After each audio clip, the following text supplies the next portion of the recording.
Alright guys, we're back. This time we got the S&P 500.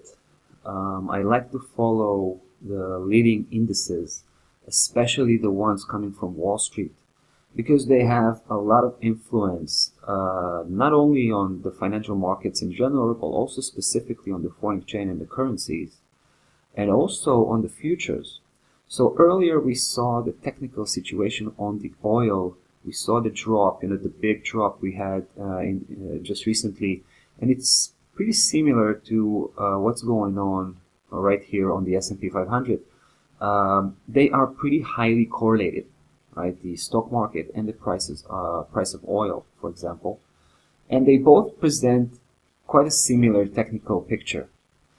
Here, what's interesting to me, and I would like to drive your attention to two major events that happened here over the last few days. So about 3-4 days ago, right before the end of the week, price made it below 27.91 with a huge drop, right? Really surprising drop, and it closed below that level. The following day, you can see what happened.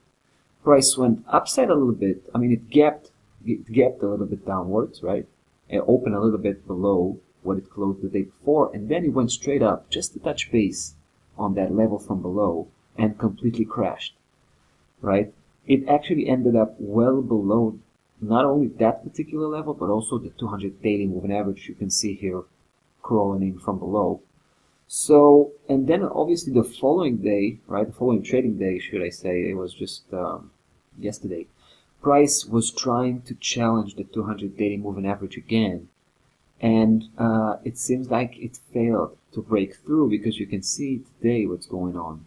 Price was was leaving a spike here, so I think it looked like price kind of stepped down, from that pivotal key level 27.91 to the secondary pivotal key level, which is the 200 day moving average. So this whole range seems to be a strong resistance at this point, which only spells one thing: continuation for this downside movement, right?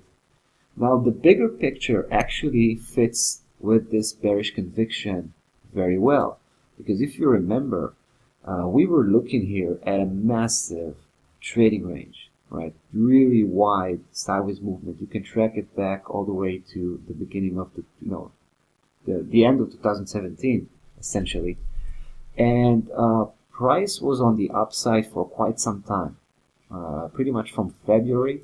It was generating the upside leg, right? The next upside leg, and on the way up, it definitely stretched up almost to the very edge of the setup. But once doing so, it took the previous high by a big margin, I would say.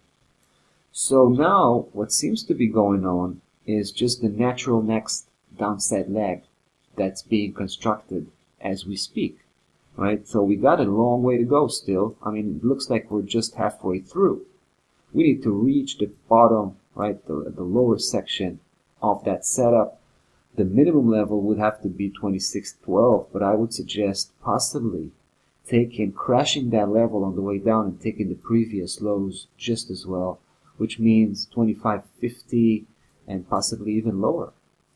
So looks like we're not out of the woods yet with regards to the downside momentum, to this negative sentiment that's pretty much runs across all the markets at the moment, all across the stock markets, I mean.